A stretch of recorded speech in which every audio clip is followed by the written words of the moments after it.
gifted and black. At KBLA Talk 1580, we do more than just talk. Hey there, I'm Jared Hill, president of the National Association of Black Journalists of Los Angeles, and I just want to say thank you for the benevolent $10,000 donation in scholarships for the next generation of black journalists. And I'm Haywood Galbraith, photojournalist and founder of the Minority Photojournalism Institute. Thanks, KBLA, for your generous $10,000 scholarship gift to help us train the next generation of black photojournalists. Congratulations to all the students who will benefit from the scholarship dollars raised at our Black History Month luncheon honoring black legends in LA media. When we come forward at KBLA Talk 1580, we're bringing everybody with us. Everybody with us. Everybody with us. Everybody with us. Everybody with us.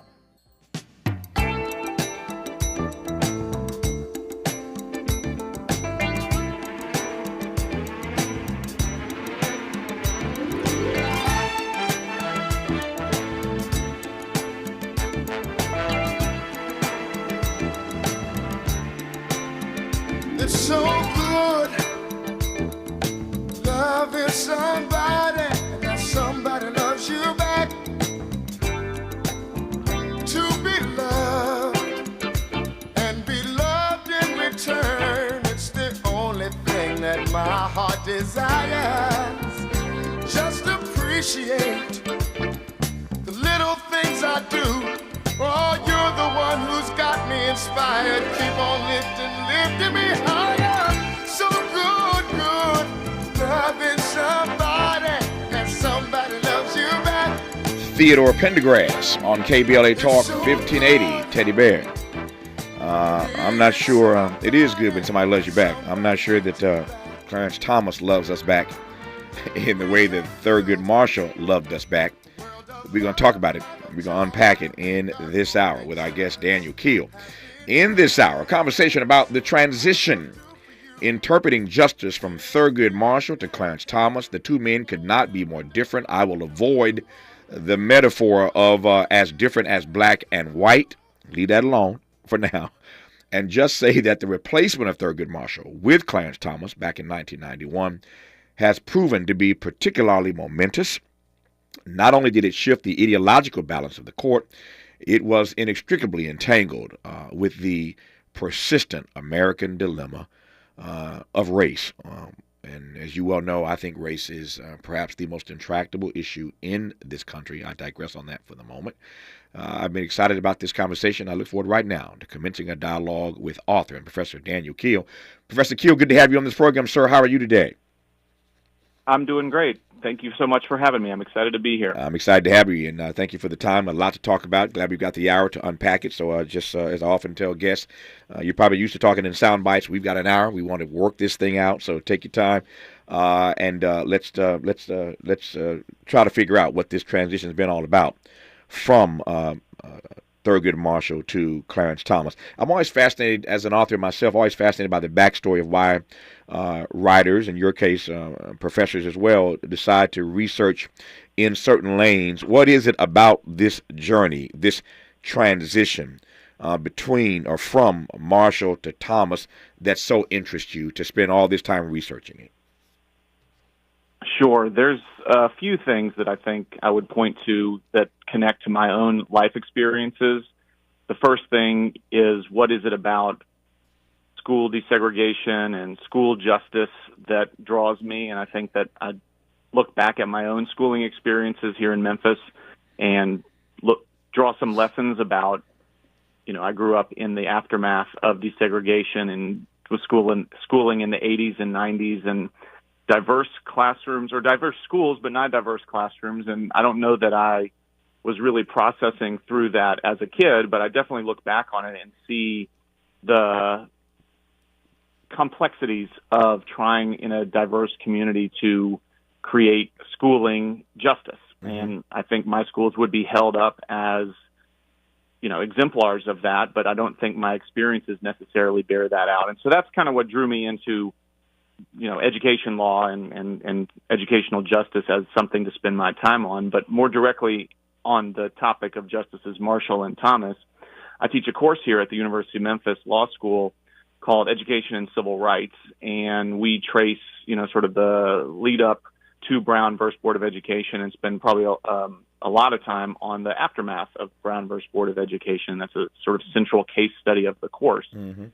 And in doing that, I'm assigning cases like a law school course, and I often am utilizing concurrences and dissents from the Supreme Court on, the important topics that are happening in the post-Brown experience. And I'm biased on this because it's my area of study, but I think that so much of American citizenship, important questions of American citizenship, are tied up in that post-Brown story. How do you exist? How do you account for undoing legal segregation using the very institutions, schools, that had, been so important to creating the oppressive society that it existed, before, or at least was allowed to exist by law before Brown versus Board of Education. And so in doing that course, I would end up pairing opinions, not with any sort of intent to do so, just because that was the way that the post-Brown arc of the story went. And I sometimes would end up pairing an opinion from Justice Marshall with an opinion from Justice Thomas. And my students would react to that juxtaposition really strongly. I think it's probably because, if I'm being honest, a lot of the students would self-select into my course are probably pretty skeptical of Justice Thomas's view on these kinds of questions. And they would see the contrast, but they would also see on some level, the merits of the argument that Justice Thomas was making in the context of our broader course. And so it was really kind of their inspiration, and their excitement that got me thinking, like, maybe there's more to this than just, these are the at that time, the two black justices that we've had, and they obviously are very different from one another. But the complexity of their thought juxtaposed against one another, I think it really does touch on so many questions of American citizenship. That's a great foundation. Now we can take off. Thank you for that. And let's take Sure. off. Let me start with this. We'll start broad, and we'll get more specific as we move through this hour. But I'm fascinated by your framing of the post-Brown story of America. We could spend hours, of course, and you're a law professor, so you do this every day. So we could spend hours just on this one question. I don't have hours. I have this hour. I don't have hours, plural. But before we get too deep in the other stuff, specifically interpreting justice from Marshall to Thomas and the juxtaposition of their cases and what their students see and what you've written in this text, my initial question here is, how would you frame whatever you think is the post-Brown story of America, Brown v. Board? Ooh, yeah. So, I mean, I am grateful that we have an hour, but yes, this would take many more hours on this particular question alone. I think that the question that's being asked after Brown is the question of coexistence in multiracial democracy. One thing that I really come back to, especially in the last 5 or 6 years, is something that Thurgood Marshall said when he was lawyer Marshall in the Cooper versus Aaron case, which is connected to the Little Rock Nine and school desegregation in Little Rock. And he's arguing, so what's happening, a little bit of background in that case, the school board in Little Rock was asking for a delay after the year of the Little Rock Nine had gone so with so much controversy and confrontation.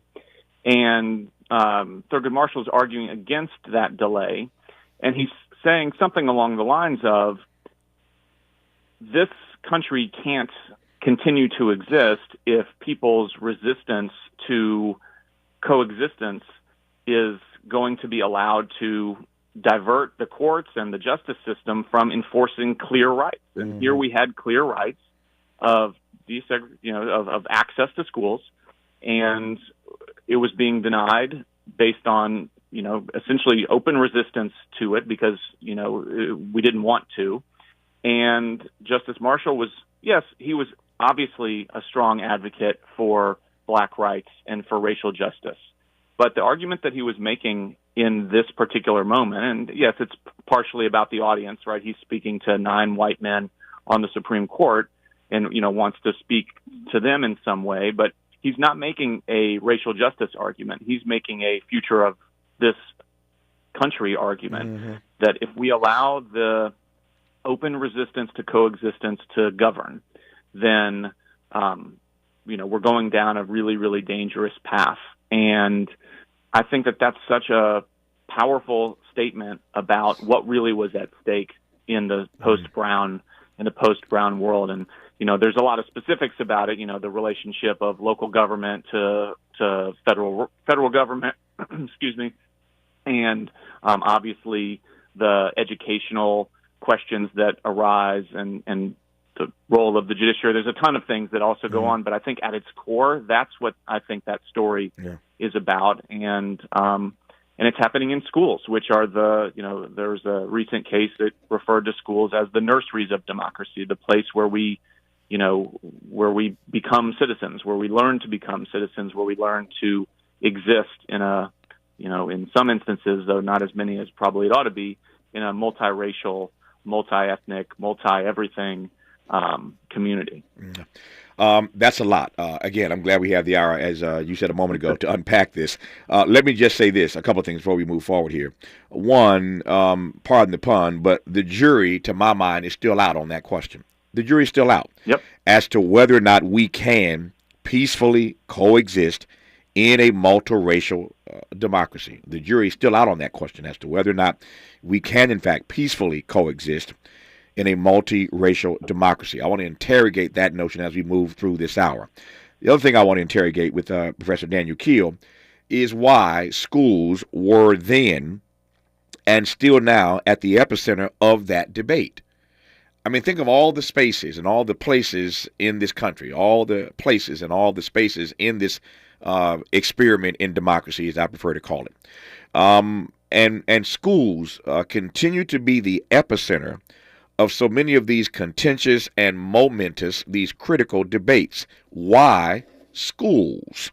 You ever thought about that? I want to ask that question. Why schools? And then, of course, we'll get into the sweet spot, as it were, the meat of this conversation, that juxtaposition, as he put it, between Thurgood Marshall and Clarence Thomas, and how we interpret justice from Thurgood Marshall to Clarence Thomas. As you can tell, we got a whole lot to talk about on KBLA Talk 1580. We've got a lot to talk about. Good thing we've got 3 hours. More of Tavis Smiley when we come forward. KBLA Talk 1580. We've got a lot to talk about. Hi, Maisha Cairo here, KBLA, live at Chase Bank on Crenshaw and Vernon for the In This Together tour with female business owners, a day of empowerment, community panels, and best of all, tips on building business from marketing to capital. I'm here with Lisa Stevens, Senior Business Consultant with Chase for Business. Lisa, what's one tip you'd give to business owners here in the Crenshaw area? I love that you ask that question. I'm originally from Brooklyn, and I grew up in an area that's very similar to Crenshaw. So this is near and dear to my heart. And if I could only leave a business owner with just one, I would tell the business owner to identify their why. And I think that is so important, because your why is going to be that strength on those days where you feel like you're struggling. Your why is going to be that stepping stone. Those days that you want to give up, your why is going to be the reason that you get back up. And how would you advise business owners looking to acquire capital? What do they need to know before stepping inside the branch to ask for funding? So 3 things. I do want to share this when it comes to the power of capital and just finding those resources. Understand that capital is a 3-part of a business, right? It's not always about the monetary piece, but if you first put that intellectual, right? What do I need to know? That social, who I need to know, that will help you to then package for that monetary piece. So no matter who you're banking with, you should know your banker. Never walk into a bank and you're transactional only. It's just like Lisa to drop gems. I'm Maisha Cairo in the community for KBLA with JP Morgan Chase. Lanny went to college and racked up huge debt. A little bit over $100,000. For a degree he couldn't use? Now what? I had a friend that went to my computer career and they talked to me about it. He was done in just months. I did do it online. They even helped him get hired immediately after graduation. One of the things I love about IT is that you can work from anywhere you want. You could become an IT pro in just months with 0 experience at My Computer Career. It worked for me and I know it can work for you. It's not rocket science. It's mycomputercareer.edu. Wireless headphones. That'll be $200. I'll use my Capital One Quicksilver card. Now that's a hit. You used the Capital One Quicksilver card, which makes you the hero of every purchase. With Quicksilver, you earn unlimited 1.5% cash back on every purchase everywhere. I wanted running music, but unlimited 1.5% cash back is pretty heroic. Good instincts. Every hero needs a theme song. The Capital One Quicksilver card. What's in your wallet? Terms apply. See CapitalOne.com for details. Conversations that matter. You're listening to Tavis Smiley on KBLA Talk 1580. Our guest in this hour is University of Memphis law professor Daniel Keel, whose book is called The Transition, Interpreting Justice from Thurgood Marshall to Clarence Thomas, out just this month, in fact. And just getting started. A lot to talk about in this hour. Professor Keel, let me come back to this initial question that I posed and interrogate that a bit further, and we'll move from there. To my mind, and I thought I heard you say in the background. I'm not sure if you were agreeing or disagreeing. Either way, I want to hear your take on whether or not you agree with me that the jury is still out on whether or not we can, in fact, long-term peacefully coexist in a truly multiracial democracy. So I wouldn't frame it as the jury is out, because the jury doesn't go out until all the evidence has been submitted. I like that. I like that. Okay, go ahead. It is the project. That is the work. I mean, I work with colleagues who do really interesting and important work, but I believe strongly that, the existential question, for our society, leaving aside any sort of environmental existential issues, but the societal existential question is whether we can get this right. And I absolutely think it is uncertain. So I was in a agreement, I think. Yeah. On that particular question. Yeah, I just reminded myself I'm talking to a law professor. I better be careful using my legal terminology, because you're right. The jury doesn't go out until all the evidence is in, and I take your point. And we're accumulating it right now. We're accumulating it every day, and I think maybe we feel differently about this today than we might have 20 years ago. But yeah, it's an ongoing project. Where do you think we are in the accumulation of the evidence about whether or not we can peacefully coexist in a multiracial democracy before the jury goes out? Where are we at in the collection, the accumulation of the data in this moment, you think? I'm not a historian, but I do know enough to know that the moments where there is progress, where there seems to be a movement in the direction of coexistence, especially legalized, legally embraced coexistence, are always met with a retrenchment, a sort of pushback. And I feel like we're in a pushback moment where we're moving, we tiptoed closer maybe towards, yes, we can coexist. And I think that we are on that path. I like to believe that.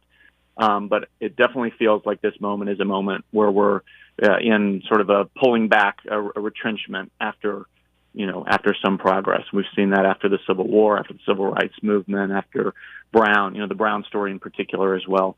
So I think that's where we are on it. Yeah.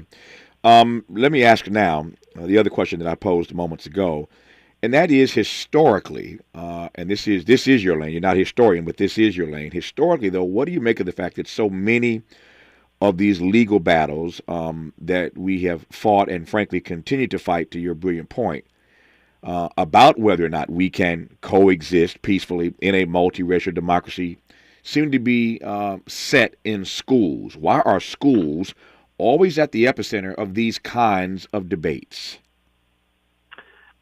Yeah, so the book is really, it doesn't say so in the title. It's obviously about the Supreme Court in some way, but it's very much a school's book. Mm-hmm. And I think that the answer to why it's very much a school's book is because citizenship is very much a school's question, right? Schools are a forum where so much of our citizenship gets reflected.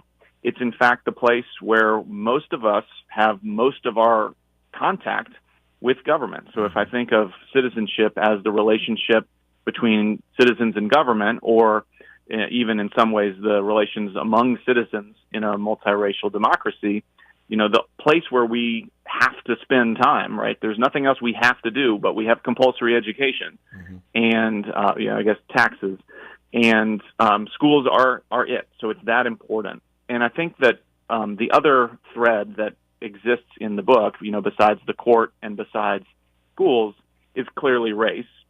and race and schools is such a central part of that citizenship question.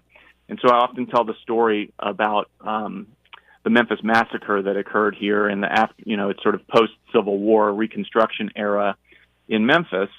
And one of the first things that was built by the Freedmen's Bureau here in Memphis was a school for black children.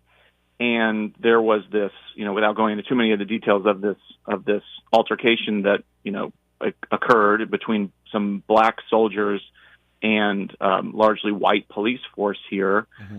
The riot that ensued, the first building burned was the school for black children. And, I wasn't there. I don't know enough to really assert this as fact, but it's so symbolic to me that the school seems to be the place where we build norms as a society, where we provide opportunity regardless of where you came from, and that would be a target, and that would be the first place burned down in this moment of, starting to deliver on some of those promises of access, opportunity, justice for black children at that particular time. And I think that, that's an old story, a story from the 1800s, but I don't think it's an unfamiliar story. And maybe we're not burning schools down, but we still see schools being a major battleground to control social norms and to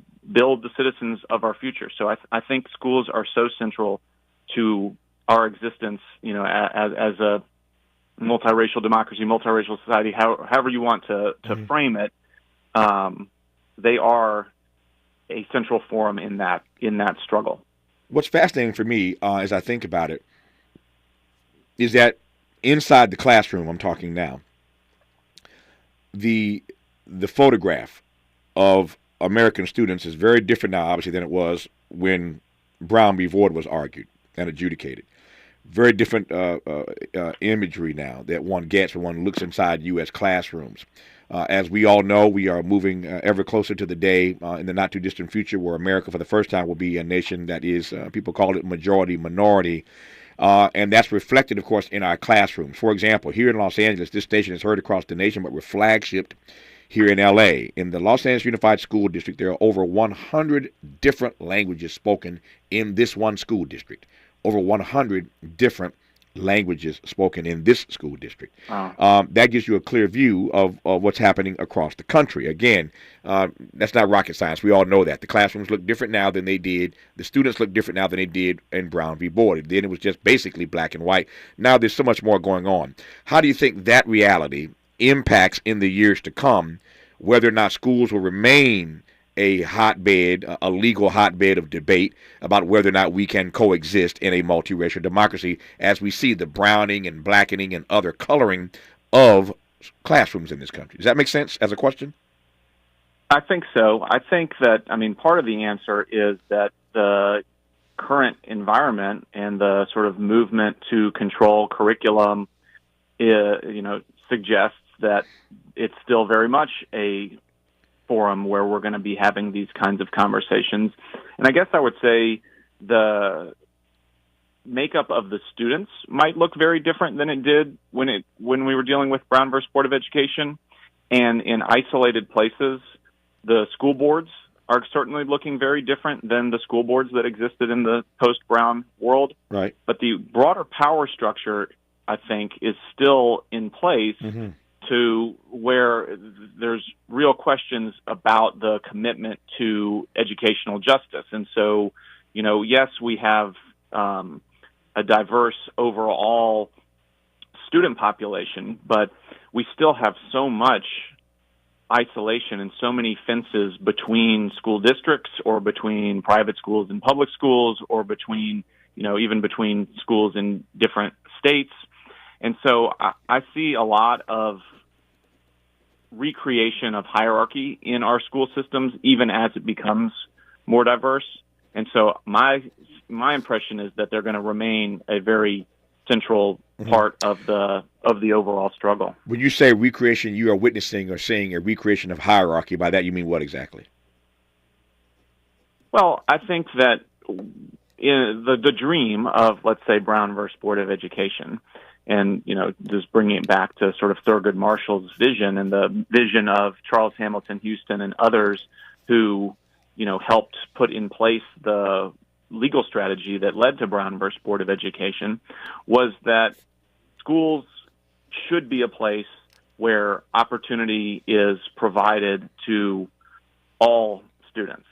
And that would allow for skill building so that, your work ethic and your talent and your that's what dictates your future more than, who your parents are, what color your skin is, how much money you have, etc. And I think that there's, a story about Brown in which breaking down that hierarchy was a real possibility. And so I guess what I'm trying to say is that hierarchy is recreated in a lot of different ways over the 70 years since Brown versus Board of Education. As I alluded to before with the Thurgood Marshall in Cooper versus Aaron comment, that's a case that's about resistance to that vision of everyone gets to go to the same type of school, or not the same type of school. Everyone has access to the same opportunities. And I think that even as we have a far more diverse student population, and it has to be said, I'm maybe sounding a little harsh here. It has to be said that there are significant opportunities that didn't exist in 1954. Sure. And many people have taken great advantage of those opportunities. And that's what gives me hope that when the jury does come back on this question, we're gonna come through all right. But there's a lot of the other that's happening. A lot of situations in which there's efforts, sometimes deliberate, sometimes maybe unconscious, to ensure that educational opportunities are stronger, are more robust for some students than other students. And to your point, I'm watching my clock here. We've got news, traffic, and sports in about 45 seconds. We'll continue on the other side and get straight away into the sweet spot, as it were, the juxtaposition specifically between Thurgood Marshall and Clarence Thomas as we interpret justice with Professor Daniel Keel. We'll get to that in just a few moments here on the other side of news, traffic, and sports. So I'm looking forward to that part. But one of the things, one of the bits of evidence, I think that the jury, back to the metaphor we've been using throughout this hour, the jury doesn't go out to all the evidence is in, as Professor Keel reminded us, and one of the pieces of evidence, it seems to me, that they have to consider is the politicization of school boards. We could spend an hour, again, just talking about that, the way that school boards in this country are being more and more politicized. Republicans doing a much better job than Democrats stacking these school boards because they understand they control the narrative about the schools, which happen to be the hotbed, the legal hotbeds of these cases, about whether or not we can peacefully coexist in a multiracial democracy. That conversation could, again, go on for hours about the way school boards are being politicized. But when we come forward, Daniel Keel will get straight away into his book, The Transition, Interpreting Justice from Thurgood Marshall to Clarence Thomas, on KBLA Talk 1580. We may be LA's newest talk station, but when you're punching above your weight, it's not about whether you can throw a punch. Can you take a punch? We're unapologetically progressive. KBLA Talk 1580. K.O. And we don't black down. I'm Mike Moore. Here's the latest from the Black Information Network. The father of deceased former University of Georgia offensive lineman, African-American Devin Willock, is seeking $2 million from the school for his wrongful death. I'm mad. I'm angry about that. I just think it's crazy because, I know my son, and he trusts that girl to take him home safely. Attorneys representing the father, Dave Willock, and the estate sent a legal notice to the Board of Regents on April the 11th. Millions of people are under the threat of severe weather in Dallas, Texas, and across the South today. The National Weather Service says storms in North Texas will produce damaging winds, severe thunderstorms, and very large hail. Excessive rainfall and severe weather alerts are expected to ramp up over the southern plains and the lower Mississippi Valley. And that's the latest. I'm Mike Moore from your 24/7 news source, the Black Information Network, and BINnews.com. If you're a late-night snacker, listen up. Buffalo Wild Wings created a menu of late-night food and drinks starting at $4, 10 till close, full of tasty apps and ice-cold beer to wash it all down. Limited time at participating locations. Offers, days, and times may vary. Drink responsibly. Void where prohibited. Tax and fees extra. This is the KBLA Sports Minute with Ray Richardson.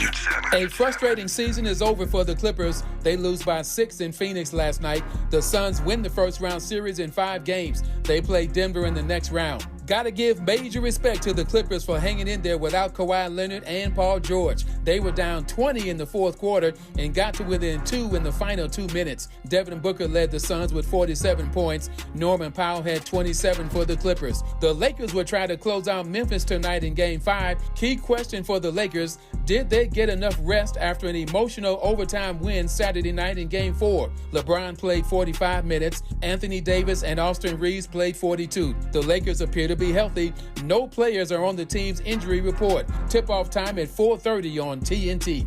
No debates, no speculation, just the info you need. That's your KBLA Sports Minute. I'm Ray Richardson. More news, opinions, and conversation when we come forward on KBLA Talk 1580.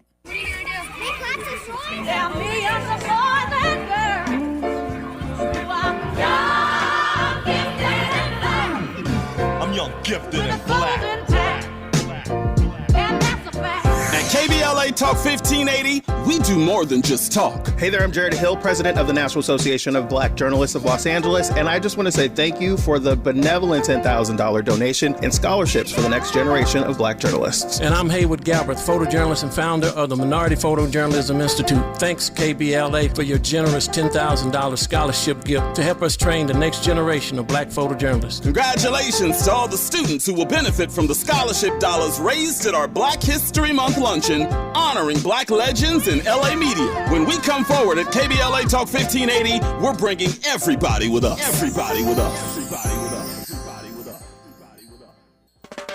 KBLA Talk 1580 stands for Unity and Healing. African Focus Incorporated is a nonprofit organization based in California that focuses on the growth and well-being of Africans all around the world. Their mission is to promote the well-being of people of African descent through knowledge and appreciation of one another by building a bridge of love and understanding. African Focus Incorporated strives for cultural, educational, and economic growth. They're the organization behind the African Family Induction Ceremony, African Goodwill Awards, African Focus Trailblazer Tours, African Dance Competition, and Showcase Los Angeles, Family Day, Good News Windows Microfinance Project, and more. To volunteer, travel with African Focus, or to attend one of their community building events, please call 310-676-7730. That's 310-676-7300. Or visit AfricanFocus.org. This is a diaspora-wide community call to action from KBLA Talk 1580.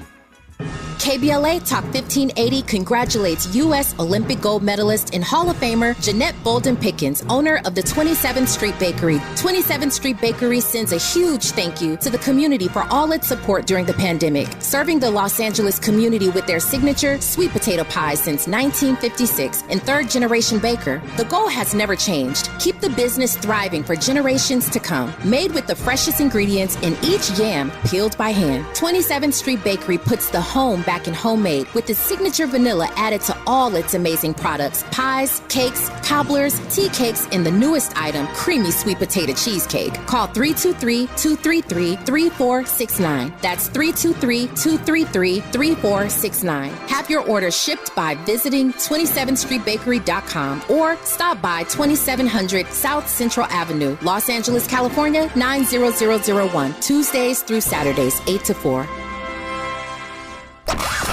At KBLA Talk 1580, we do more than just talk. You got a big mouth. Hello, Joe, you're up. Welcome. We're unapologetically progressive, and we don't black down.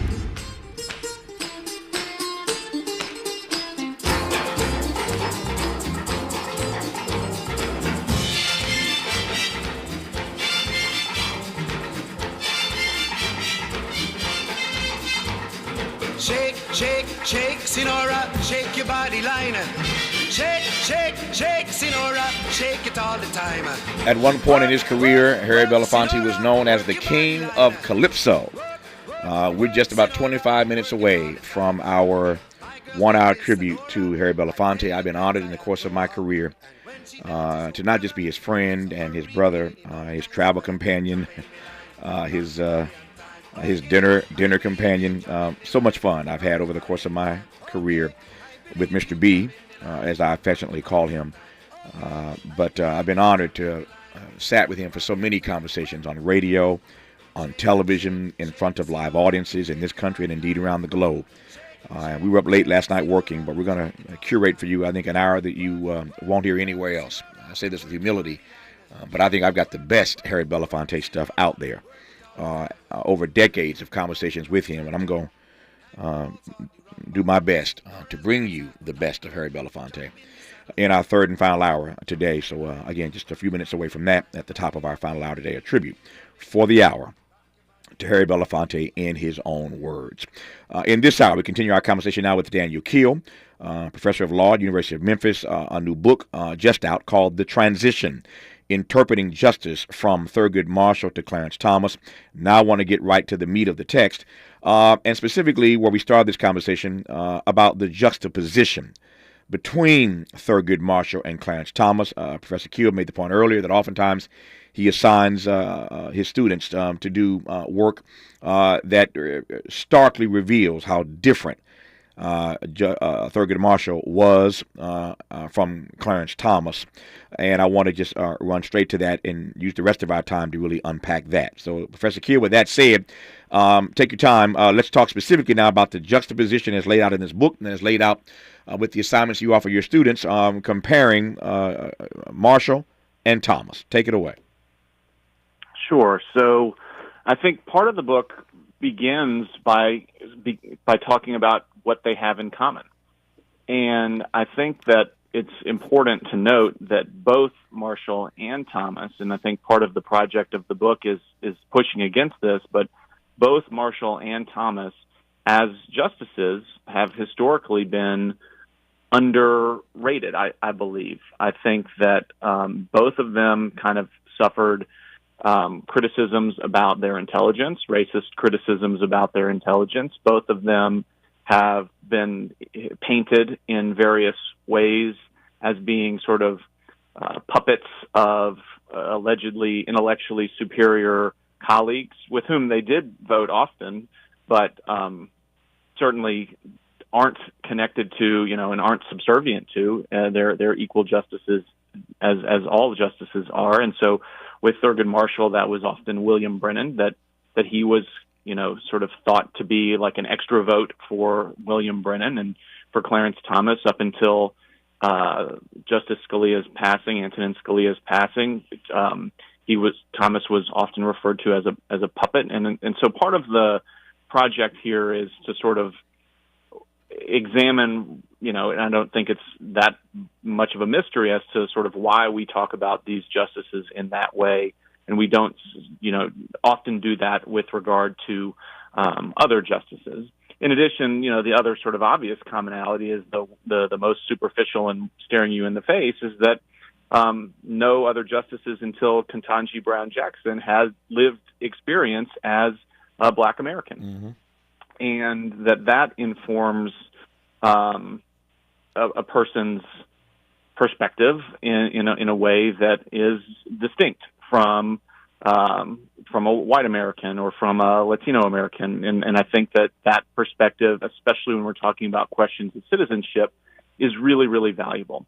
And so they have these commonalities, but clearly they don't approach the work in the same way, right? So the most obvious difference in terms of biography is generational. Mm-hmm. Thurgood Marshall is, of course, of a generation before Clarence Thomas, and so the opportunities that Clarence Thomas gets in his schooling are very different than the opportunities that Thurgood Marshall had in his schooling, and in fact are created in large part by Thurgood Marshall. There's, one part of the book is talking a little bit about how at this moment where the Savannah Black community is trying to discuss how best to confront the racial discrimination in their community, and this is Savannah, where Clarence Thomas grew up. Thurgood Marshall's in town, and he is, as a lawyer, is in town doing the work. And so that generational difference is absolutely crucial. And so it translates into very, very, very different perspectives on the role of government, and very, very different perspectives on the correct approach to pursuing racial justice. Thurgood Marshall sees a world in which the law is excluding, and the law is creating stigma, and the law is distributing opportunities based on race. And he thinks that it's the government's responsibility to amend that, to correct that, to remedy that. And that perspective influences almost everything that he does.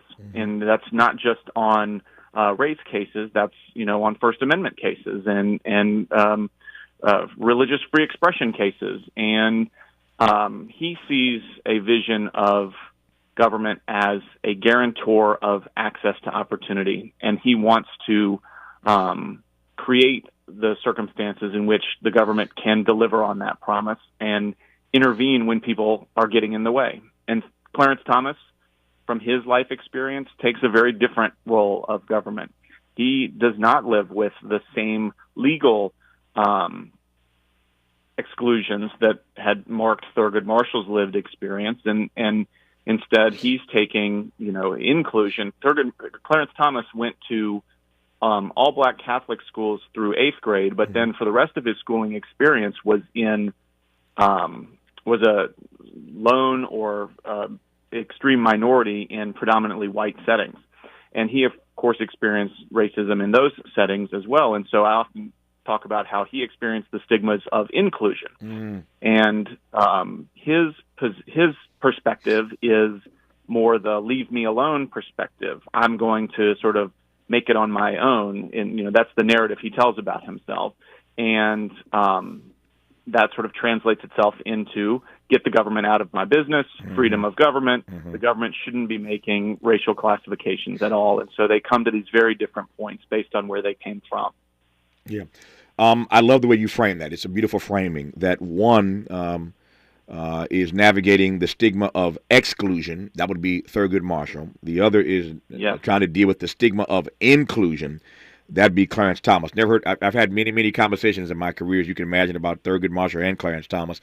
Never heard it put so succinctly and so beautiful. I love that. Beautifully, I love that. Again, one suffering from the stigma of exclusion, the other trying to navigate the stigma of inclusion. Make that Marshall and Thomas. When we come forward, I want to come to one issue that I think it makes a clear distinction between these two men. It's the issue of affirmative action.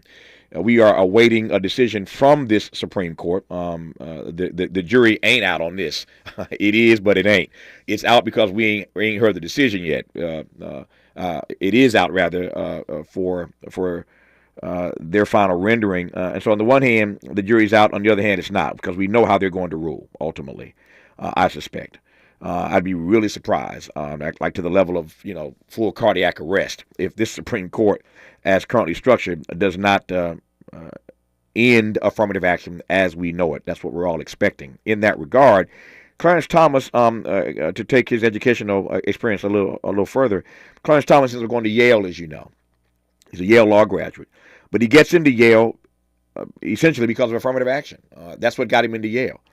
The difference between Marshall and Thomas is that Marshall will tell you where you hear that he stood on the shoulders of a whole lot of people before him.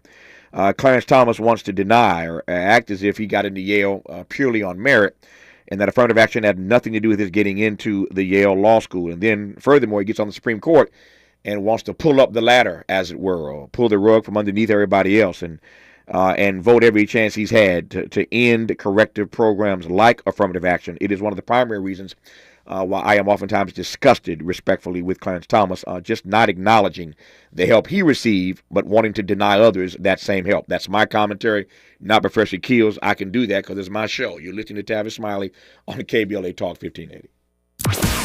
Be sure to like and follow Tavis Smiley at The Real Tavis Smiley and get Twitter updates at Tavis Smiley. The conversation continues when we come forward. Congratulations to Grace Memorial Chapel and Funeral Home for being this week's winner of KBLA's Office of the Week. Your office won lunch for 10, delivered by the original Taco Pete. Congratulations to Grace Memorial Chapel and Funeral Home. This just added to the National Recording Registry. Stick around to find out what queen is getting her flowers. Maisha Cairo here with your K-Black Minute News, brought to you by Lendistry. If you guessed Queen Latifah, you guessed right. What is the National Recording Registry? Well, since 1850, the U.S. Library of Congress adds notable recordings to the registry each year. This year, 1980s staple songs like Sweet Dreams Are Made of This and Like a Virgin by Madonna, the Synchronicity album by The Police, the Flashdance theme song, the theme from Super Mario, yep, the video game, and Queen Latifah's full All Hail the Queen album. In total, the registry has upwards of over 600 songs. Thanks to our new sponsor, Lendistry. Lendistry is a national Black-led small business lender that is headquartered in Los Angeles. Lendistry helps small business owners access the affordable capital needed to grow. Visit Lendistry, LENDISTRY.com/KBLA today. The FAA will be hiring air traffic controllers soon. Applications open June 24th through June 27th. If you know someone between the ages of 18 and 30 who might be interested, please tell them to go to www.faa.gov/BE-ATC to apply today. The salary range is $103,000 to $164,000. There's also paid training and school. Again, that's www.faa.gov/BE-ATC. Again, that's www.faa.gov/BE-ATC to apply to be an air traffic controller. This community call to action is brought to you by the Organization of Black Aerospace Professionals and KBLA Talk 1580. We knew you'd stick around. This is LA's home for Progressive Talk Radio. Be heard. Welcome back to KBLA Talk 1580. I was being a bit of a smart aleck a moment ago, Professor Keel, saying that I can say that because I don't want to make you political, but I do want to get your take on what I said. We know it's just a matter of time. We're getting closer to June. All these decisions will start being released.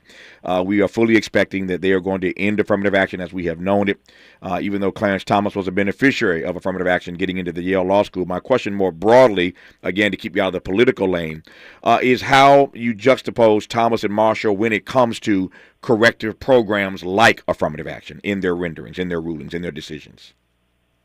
Absolutely. I mean, this is a huge part of this juxtaposition for sure, and it was very much a part of the actual transition in 1991.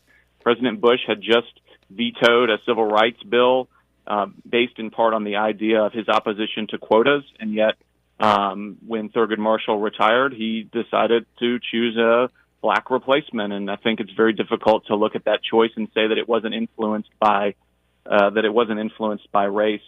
And so I think your read is probably right that there are the votes on the court right now to end affirmative action in higher education as we know it. And I would note on that point, just kind of zooming out a little bit from it, yes, there is an actual legal effect of what that will impact on access to college and the decisions that admissions committees make at colleges and universities. But I think what's really sort of most discouraging, perhaps, I guess I would say, about an outcome like that is what it says about the broader project we were talking about earlier about coexistence in multiracial democracy, because it suggests that the history of oppression is not something worth pushing against, and that diversity in our schools is not something worth affirmatively pursuing. And I think that that's a really destructive idea to sort of be legitimized at the Supreme Court. I would just, I would say that I know I've spent enough time reading about Clarence Thomas and he said these things directly in some of his affirmative action opinions, but he definitely thinks that whether he was admitted into Yale on affirmative action or not is not relevant.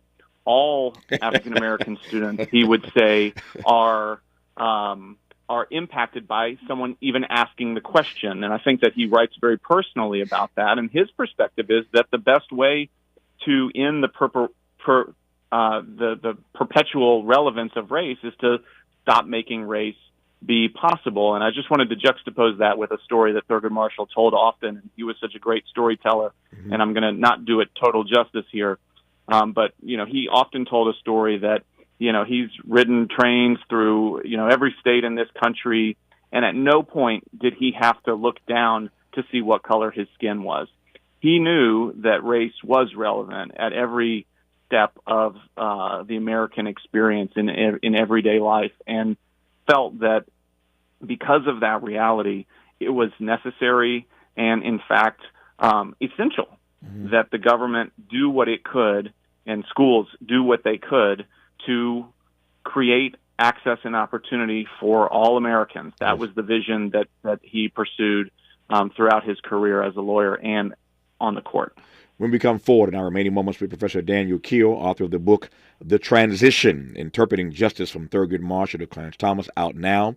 We will get to this final question, this exit question, which takes me back to something he said earlier in our conversation about what his students often learn. He teaches at law at the University of Memphis Law School. He was saying earlier that his students oftentimes, when they juxtapose Marshall and Thomas, come across merits in some of Thomas's arguments. Thomas merits is the phrase that he used. I'm just curious as to what his students, who he also admitted are more partial to Marshall's rulings and decisions than they are to Thomas's, and yet they find oftentimes merits in Thomas's arguments. I'm curious as to what that looks like. When we come forward, Daniel Keel on KBLA Talk 1580. Say the quiet part out loud. KBLA Talk 1580. Life is uncertain. It's okay to feel stressed, anxious, worried, or frustrated. It's normal. With CalHope's free and secure mental health resources, it's easy to get the help you and your loved ones need when you need it the most. Call our warm line at 833-317-4673 or live chat at calhope.org today. Mom's early Alzheimer's diagnosis was hard to take. And when I left the oven on, we decided together that it was time to see a doctor and make a plan. Early detection gave us more time to seek out information and support as a family. If you or your family are noticing changes, it could be Alzheimer's. Talk about seeing a doctor together. For more information, visit alz.org/time to talk. A message from the Alzheimer's Association and the Ad Council. Mornings were made for better things than rheumatoid arthritis or RA. Xeljanz tofacitinib is a pill for adults with moderate to severe RA when tumor necrosis factor blockers did not work well or could not be tolerated. Xeljanz can help relieve joint pain, swelling, and help stop further joint damage. Xeljanz can lower your ability to fight infections. Don't start if you have one. Before and during treatment, your doctor should check for infections like TB and do blood tests. Serious, sometimes fatal infections, cancers including lymphoma and lung, blood clots, serious heart-related events, tears in the stomach or intestines, and allergic reactions have happened. People 50 and older with heart disease risk factors have an increased risk of death. Tell your doctor if you've had hepatitis B or C, have flu-like symptoms, are prone to infections, or have ever had a heart attack, stroke, clot, or other heart problems, or swelling of lips, tongue, throat, or hives. Ask your doctor about prescription Xeljanz. Visit Xeljanz.com or call 1-844-XELJANZ. Interrogating your assumptions and expanding your inventory of ideas. Let's get back to Tavis Smiley on KBLA Talk 1580. Professor Keel, we've got about 4 minutes left in this conversation, which I've enjoyed immensely. 4 minutes left in this conversation, and then we'll move to our tribute to the now late, great Harry Belafonte for the entire next hour. That said, you mentioned earlier in this conversation that your students oftentimes, when you give them assignments, end up juxtaposing Clarence Thomas and his predecessor, Thurgood Marshall. You mentioned Thomas merits that they oftentimes come across. What do you mean by that exactly? Sure. So the one that sticks out the most in my mind is from this case, a 1995 case called Missouri versus Jenkins. It's about desegregation in the Kansas City, Missouri school district. And it's really a case, without going into too much detail, it's a case about how much discretion that federal courts should have in pursuing integration, right, or pursuing educational equity. And Thomas concurs with the outcome, which is that which limits how much discretion exists. And this is one of the first times he writes about schooling in this way. And I'm going to paraphrase a little bit. He's making a critique of integration. And he's making a critique of integration as being rooted in an idea of Black inferiority. And he says, it never ceases to amaze me the extent to which beliefs about Black inferiority can inform the opinions of some people. And so he's critiquing integration in that particular way. And I think what strikes students is that we read earlier in the semester its essay by W.E.B. Du Bois called "Does the Negro Need Separate Schools?", in which he makes a very similar argument in a different context, a very similar argument about whether integration is itself rooted in this idea that there needs to be, people sitting next to someone else, that there's some sort of magic in that makes it a better education. And I think that critique is a valid critique. I don't know that it's an unimpeachable critique, but I think that there's something to that critique, and that it's Thomas that's making it, I think surprises some students. And so it's a great learning opportunity for us and a discussion opportunity. What does he mean? Is he missing anything? And so, it sparks some really interesting discussion. I think you're right. It's not unimpeachable, but it also reminds me of what my grandmother, Big Mom, always said to me, that, baby, even a broken clock is right twice a day. I'll leave it there. Daniel Keel, professor of law, University of Memphis Law School. The book is called The Transition, Interpreting Justice from Thurgood Marshall to Clarence Thomas. Professor Keel, congrats on the text. Thank you for this great hour of dialogue. I appreciate you, sir. Thank you so much. This has been great. Up next, a full hour in tribute to the late, great Harry Belafonte on KBLA Talk 1580. Well, I wake up in the morning, hear the ding-dong ring. You go marching to the table, you see the same old thing. Baby, all I want to tell you, a knife, a fork, and a pan. And if you say a thing about it, you're in trouble with the man. Let the midnight